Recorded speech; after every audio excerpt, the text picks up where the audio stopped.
I think because if they come down to a mirror, this is really important in the mirror. Because Sword has no healing or like hand refills, the one that can actually close the game is gonna have the advantage, I think. So I think Blade Slayer should be pretty good there. Alright, so we're jumping into the game here, and let's take a look at the mulligans just for a moment and talk to me about this, guys. What are these players looking for in their mulligans, and what is going to give them the edge here in this matchup? Sure. So it looks like both players chose to ban out Dragon, which smart move, friends. That kind of happens. I think it's going to happen in a lot of our matchups. So it looks like we have a mid shadow versus the mid sword. What was that? Yeah, 2 sword players. I think Prime Dragon Keeper is the deck that you just never want to face.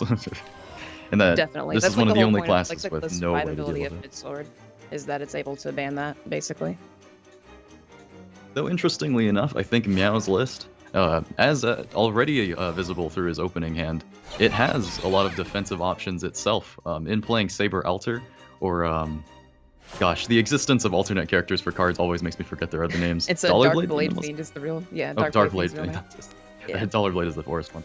But it seems that he's also similar to his mid-sword list, trying to figure out a way to last, and that makes this matchup pretty difficult for Unner, I would say, because usually Sword struggles very much in being able to last and continue to put pressure up against shadow lists like this. Right.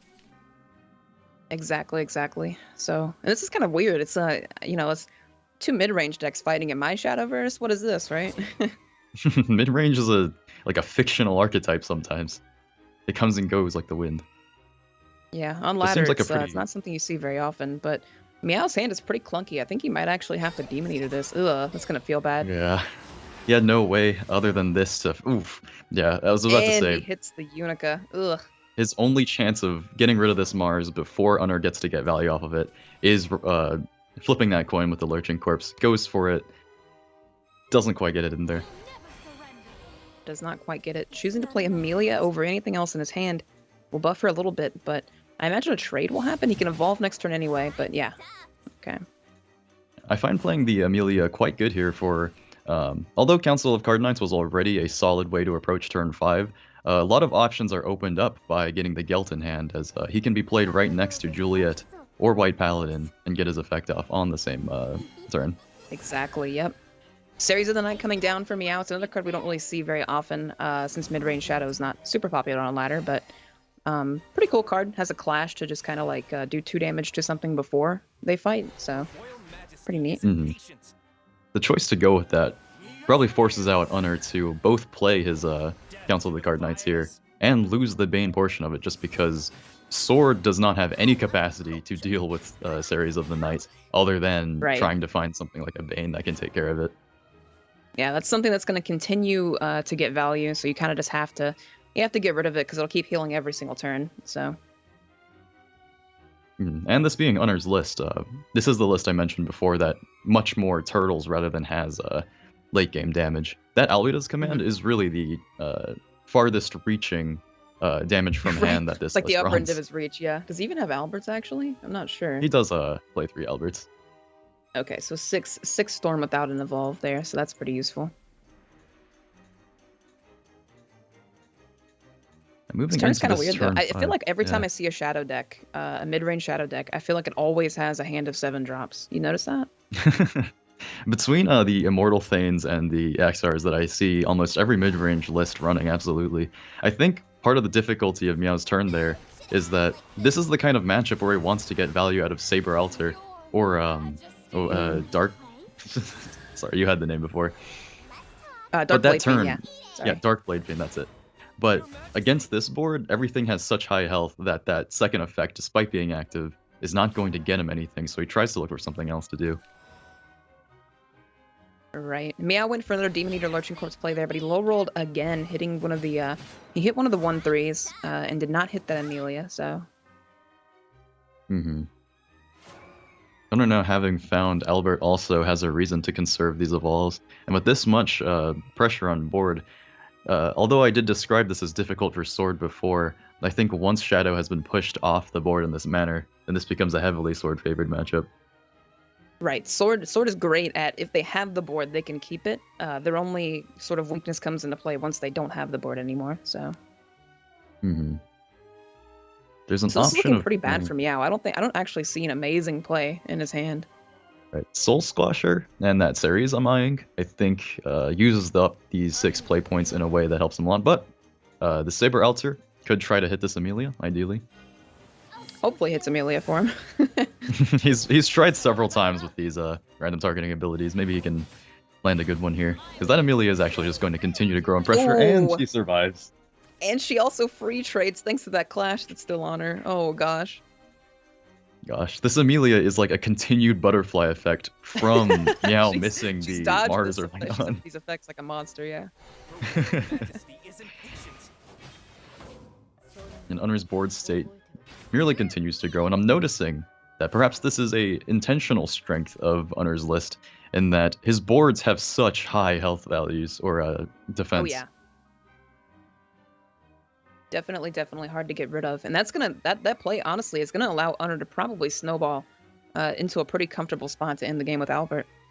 I like this Council of the Card Knights very much, because Unner probably recognizes that Shadow's biggest or strongest tempo plays are going to come out on 7 play points, so he just sets up this nice little Bane sitting behind a ward here, and is completely ready to deal with anything. A Thane, an Axar on only 4 shadows or otherwise. Is looking great for Unner, and he even still has, like, he's got the evolve, you know, like if something goes wrong, if Meow has some kind of crazy play that he's not planned for, he could still just evolve. So I guess the question here is, does Meow go for the Immortal Thane? He has another Saber Alter, but with the high defense that Unner's board has here, that effect just is not getting any value. He does have access to another Blade Thane, but it's not going to do much. It only does 2 damage, and that doesn't do anything. So he does choose to develop Thane. I like the Thane play a lot. There's really not else much you can do, really, so... It's just such an unfortunate lineup of stat interactions here, in that the Hedgehog just gets stronger and stronger for just simply trading out against these fights, if Unner decides to take that path.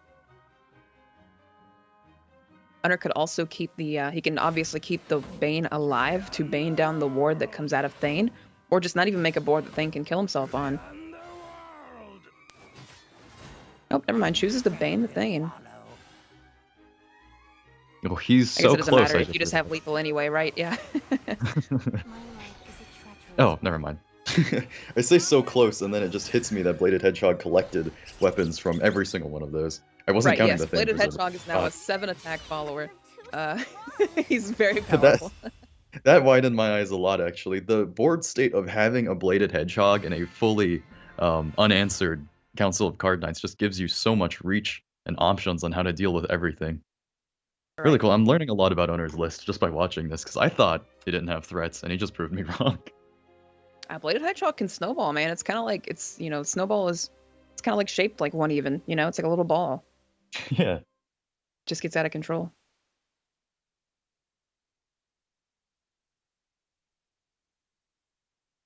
So with Unner's sword, so now we will see, I believe this is like an aggro forest, if I'm not mistaken. Yeah, I think it's a neutral forest, in fact. Oh, neutral forest. Sorry, my bad. Yeah. Neutral forest versus mid shadow. Interesting. I get the feeling that this is a matchup that could be a lot more difficult for Shadow to deal with, just on the premise that Shadow's not exactly one of those classes that has a way to deal with Beauty and the Beast. So I guess a lot of honestly, nobody does, really. Yeah. It's kind of the point of playing it. You could throw in Hamza or something.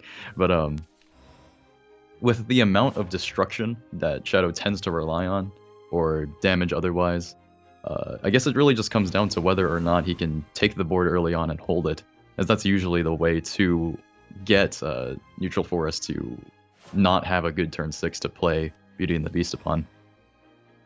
Right, exactly. And I was going to mention the whole, going second versus going first in the B and B matchup, the Beauty and the Beast matchup, but he actually drew Pure-Hearted Singer on Unner's side. card that puts him +1 on his draw. So for Beauty and the Beast to trigger, you actually have to have 5 cards in your hand and also have 3 neutrals for the entire effect to go off. So Pure-Hearted Singer is actually an amazing addition to this list. And it's a really interesting addition to the game at large, in that it gave Unner sort of a decision there, and that this is a perfectly safe time. Meow still has a pretty slow board out. He could have chosen to go for the draw if he wanted, but he's choosing here instead to actually mount and develop the largest thing he can on board. Perhaps because he knows this is the last turn that he has before Meow would be given the chance to evolve over it. Could choose to kill the Lurching. He could choose to kill these Skull Beasts, not Lurching Corpse, obviously. Cresselia Aeron's an interesting addition to Neutral Forest. Mm-hmm. Makes me wonder. Every non-neutral you choose to add to the deck kind of dilutes the pool and lowers the chance of triggering your neutral synergies. And again, he draws another Forest card, and now he's holding 3 neutrals. But if he plays one of them, he no longer has the trigger. Right. I like the play of going for the Pure-Hearted Singer here, in that he challenges Meow's board and says his Lurching Corpse has a chance to really not get anything at all for him. It could just run into the 3/3, give him a draw. So he's challenging Meow to say, you have to have something else. You have to use an Evo Point this turn. Otherwise, your board just simply won't be good enough. Right. And it looks like Meow's not going to kill Pure-Hearted Singer. He's going to actually evolve into the ward. Wow, to push 1 face damage. Mm-hmm. I suppose Meow don't let him get the plus on the Singer. Yeah, felt uncomfortable. So that would make only 2 neutrals in hand, so that Hector drawn isn't active here. So then what does Unner do with 5 play points? Elf Twins Assault, not exactly hitting any significant threats here. We'll trigger his own Pure-Hearted Singer and get a Forest card out of his hand, but it looks like he does just go for the Unica. I don't think he's going to do much else. Wow, he evolves Unica. Never mind. Mm-hmm. Very interesting to me. As you were describing about how this deck has to play before, he does want to keep neutrals in his hand if possible. I feel that especially... oh gosh, I looked at Arya and thought that she was forest because her art looks so foresty. Oh no, she's neutral, yeah.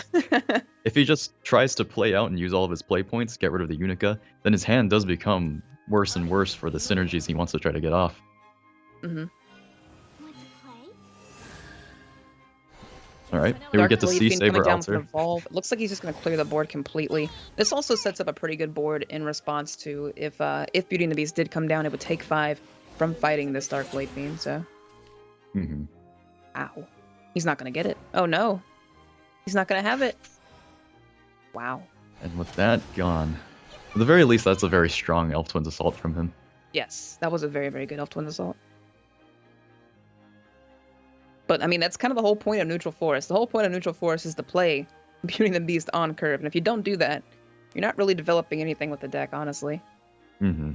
As usually, what we always expect from Forest is that no matter what archetype it has been in the past, it will always have a backup with Roach. But I'd suppose Neutral Forest is the very first archetype to not feature anything like that. The Ariats in Unner's hand are really... you can't put that many Forest cards in. Yeah, that's the only way that Unner can really get off a win, like... In the state of this game, where he hasn't dealt any damage to Meow, really his only win condition is trying to get 2 massive hits in with the area in 1 turn. But I feel like the later the game goes, the more difficult it becomes to mount that much advantage against, especially Shadow. Right, and he did just draw an amazing card in Staircase to Paradise. Incredibly powerful, and will probably help him draw Beauty and the Beast, but I'm not sure if it'll be too late. Meow has a lot of gas in his hand. He can play Thane this turn, Demon Eater next turn, because Unner probably can't clear the full board. Mm-hmm. Follow that up with an Eeked or maybe even Demon Eater or something here. Right. A quick glance at Unner's hand tells us that this is a very awkward situation. There's no real option that just takes care of everything at once. You might have to crash something into this Thane, or just simply pass it with a Dance of Death and take the damage. I imagine Aaron will come down this turn. Aaron evolve. Aaron being played will kind of just put him net 1 over the White's damage. So right. This is interesting to me. I see really the most important part of this right now in Unner's game plan is finding something large enough for these Ariats. But he does have the luxury to throw out Aaron like this. Ooh. Decides to try to minimize the White damage at the threat of leaving a 6-3 alive. But I suppose he is banking Okay. a lot on trying to lose these followers that he plays out to get that staircase ticking. Very interesting. This sets up an interesting choice for Meow. He could just trade in his 6-3. Pretty clean clear. Mm-hmm. Necromancy looking pretty positive for Yaktar if he wants to simply throw the Thane in face for pressure. Right. We know that Neutral Forest doesn't play many board clears, as in it doesn't play any. So it's not like Eekter can be answered very easily. And another thing that Neutral Forest tends not to play much of is cards with Storm. And I think that decreases the impetus on Meow to try to play to get the White King out. He can be quite patient as he pleases with this out. I'd say there's a lot of very strong lines of play in Meow's hand here. Just because Meow, no matter how has that play going for the white put a lot of the initiative on Meow here to make a good choice. And most of his options here are going to leave him with a pretty massive board, Yaktar being one set option. So the main way that Neutral Forest will try to clear a board in Elf Twin Assault has a chance to not really work out for Unner, should he draw it here. Yeah, if he even draws it, and it won't even do much. It would do, what, 4? So, and he's taking, oh my gosh, he's going down to 5 here, taking a 12 from that swing. Right. I fear that, considering everything that is... Perfect time to show up, Beauty and the Beast. Mm-hmm. Considering Unner's options here, it seems that he tried to play the best he could to minimize the damage he took, but at the risk of taking much more. And because of that, he's now locked in a situation where he just can't get out of this. I don't think there's any option in... Well, I suppose Hector could have started to deal with this board pretty well, but he'd still be taking damage even if he drew it. So, in hindsight, it looks like this is just a dead end for him. Right. Even if he were to go for a play where he evolves Faria and Dance of Deaths the Eekter, killing the 6-3 and 5-6, he still takes enough damage from the white to die on board, unfortunately. Mm-hmm.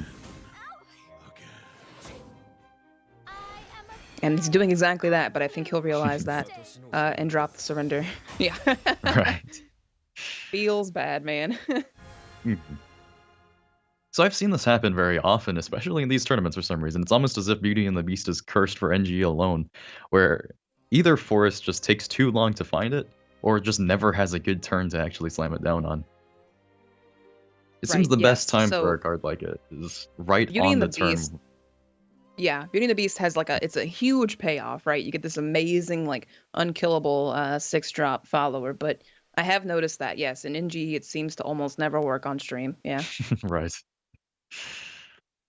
Well, it has another chance here, but there was something I noticed in a previous set of games from last weekend, that in this exact matchup, Sword is probably the only class you could describe as somewhat being able to deal with Beauty and the Beast, because they handle everything through combat damage regardless.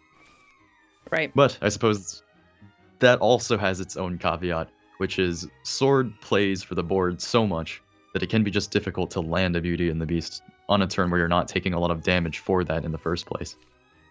Right. Oh, Mulligan's the council to get a council. I do love that we're going to see we haven't seen this, I don't think I've seen this in 2017 really, on-curve evolved Floral Fencer. Mm-hmm. I get nostalgic flashbacks just from seeing the animation of it. I love that card. It used to be too good at one point. The good days. Glancing back and forth, I'm trying to discern the probability of Meow being able to get a safe Mars on board into a Floral Fencer, because that looks absolutely destructive. If Unner can't that looks pretty juicy. It's honestly not bad. He has Veteran Lancer this turn to trade with Lyriel. Kai'Sa next turn can't kill the Mars itself, so interesting. Unless he goes a spell for is drawn Lancer. for Unner, then it's pretty safe. Mm-hmm. As you say, this Kai'Sa is not enough threat to deal with it, and it's not like anything else in his hand is going to prevent this. I guess we just have to hold our breath and see what Unner draws. Not that it would be if an Meow gets game that off, thing. Oh my gosh. That would convince me a bit towards Floral Fencer. He's going for it. There's the Mars. All right. It's not clearable on board. Not right now. Gosh. Gosh. And a beauty in it's the gonna beast. live. Cursed. Absolutely Mars cursed. into Floral Fencer is gonna happen. Here we go. Decides to play I'm out so the carrot irrationally here. happy right now. Choosing to play the carrot over a second Kai'Sa is interesting, I think. Yeah. Just in that, sometimes I've observed that in the case of having two Kaisas, playing out the Kai'Sa is a bit slower than a carrot, just because the carrot can usually be played alongside other things, perhaps drawn. But this is probably, without exaggeration, the strongest Floral Fencer I have ever seen in my history of watching Floral Fencers. That is, I played a lot of Floral Fencers in my lifetime, and that's the best one I've seen, yeah. I can confirm. That mounted a total of what? 6? No. Yes, 6 plus 3 plus 2 defense all in one evolve. All of that is ramping upwards. That was Does pretty Unner good. have a response to this? He has a Dance of Death in hand, but how much does that really take care of? The Mars continues to put down pressure. Leaving the Mars alive. Yeah, Dance of Death into evolve the carrot into the Mars. Oh my gosh. He would have needed a Elf Twins Assault there to do much really to this board. But, oh my gosh.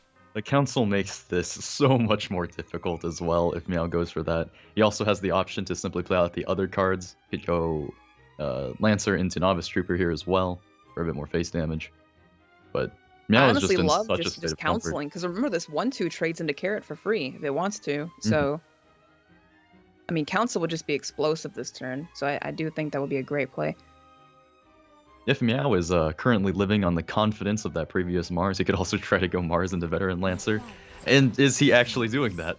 To test if Unner can deal with this one. Yeah, wow, he is. Oh my gosh. You know, this play interests me. It feels very confident to me because it's not like Mars is going to activate upon the 3 knights from Council of Card Knights. But I do find this very funny. This is, unfortunately, you know, like, yeah, Unner could play Beauty and the Beast, but I mean, unfortunately for him, it's not.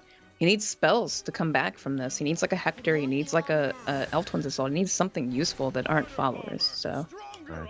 As we had described, even the ability to play Beauty and the Beast on curve and evolve it, it's not a problem-solving card on its own. It creates a threat, but how much damage would he be taking if he went for it? Funnily enough, this reminds me of, I describe it now and it just hit me that this is similar to the old discussions of Aegis itself, of a card that's very difficult to deal with, but only really answers one thing at a time. The difference now being that Haven had all kinds of options to deal with boards other than playing out a card that's difficult to deal with. And Neutral Forest is just strapped for them, it seems. Right. Meow playing around the Neutral Forest deck pretty well. He's establishing a board that's hard to deal with, even if Beauty and the Beast were to come down. Knowing that Beauty and Beast is pretty much the best thing Neutral Forest can even do in the first place, so. No shame. In this love. And there it is. That's the whole point of the deck right there, the big old 9/10. But I don't think Meow cares. Meow could deal with it if he wished, but Quick Blader and an Albert. Well, I suppose he does have to take into consideration the existence of Ariat here. So right, yeah, you can't just go face and put him to 4 because Ariat could kill him on the backswing. That would be bad. Right. So hopefully the Mars confidence does not lead him to the point of that, but he also knows Unner doesn't really have evolve points. He could take on the confidence of simply playing out Novice Trooper and Veteran Lancer here, challenge him with one more ward. Nope, he's dealing with it. I like the trade. You get rid of it for 1 play point with Quick Blader because Mars is her effect is so amazing, and then he can just play for the board here with Novice Trooper. I love this. I'd say that this match so far has highlighted more than anything how out of hand a Mars can get. Oh yeah, for sure. I mean, the Mars Floral Fencer turn alone just kind of flipped this on its head pretty hard. Right. And even despite that, Unner has an immense card advantage due to the staircase. It's just merely a matter of coming back. And Hector, if anything, is going to be part of that equation to coming back. But once again, no Evo points left. Already used them all to try to get back into the game. I'd say this is very difficult for Unner to see a way out. Interesting card to draw. I think Council's still the better play. Probably you Bane through. Never mind, he disagrees. Ooh. So is he... The interesting question is whether he wants to go for his Evo point there. Yeah, I was thinking there is a possibility. If you play the front guard there, you don't want to pass turn, so. Right. I found some possibility of if he goes for Council, then Well, my train of thought here is, was there any way to play that turn without using his Evo point in order to try to simply wait out for Albert? But that's probably an unnecessary question here. He gets so much advantage out of using the Evolve on that front guard general that Evo point is probably redundant at this point. Right, it's completely fine. The front guard general ends the game, basically, so... He dealt with a portion of it, but that's still 6 damage on board. I'm not seeing any more options of removal for Unner's. He does have 2 wards up, though, so that's fine. Unfortunately for Unner, he just has the worst luck at drawing Elf Twins Assault. He's not had it in either of these games, I think. Right. He had one. I think we saw one against Shadow, yeah. Well, yeah, trades are a little bit awkward here. Despite the buffs from Mars, the Novice Trooper and Veteran Lancer are only able to... Mars's effect is amazing, but it puts them at 3 attack, which is just 1 below the 4 health of the 2 followers. So there are some clean ways to approach this. I'm trying my best to see if there's... I don't think that there's any way to exact a lethal yet. There's no way to play more than 1 card here. So, Council of the Card Knight seems to be the cleanest way out, as it's the only way to just get value out of a single point of damage here. Now, does he trade into this 3-4? He would be losing 2 followers for it. I think it's worth it in the sense that you just have Albert's Enhance next turn to do 6. I think you just get rid of the board again. You have a Ward and you have a Bane, and Albert kills him, so... I suppose, also if we look at this, whether or not he decides to send these into trade, I think Meow's advantage is so great, as you described, that... Does Unner's hand have any way to react differently on that line of play? Because really this is just a handful of neutral followers despite its size. Yeah, I think what Meow heavily considered there was if he traded the 2 in and got Elf Twin assaulted into another ward, then Albert couldn't close the game. So I think he's trying to make it where the tree doesn't take care of more than 1 follower. Since it can't attack the Bane, if the Bane can get rid of a ward, then it can end the game, so... Yeah. And now that we look at Unner's hand, it seems he only really has 2 cards that are impactful upon this board state. He has Ariat, he has a Kindly Trance, and against the best of his luck, he can only play 1 of them. And neither of them, I believe, are going to be effective against the onslaught of an incoming Albert. Right. Thanks to the Mars effect, actually. Not with the Bane on the just board. Enough damage. Rip. Yeah. Choosing to go wide against the possible Albert, you know, I guess, you know, nothing else you can do, so you might as well, right? And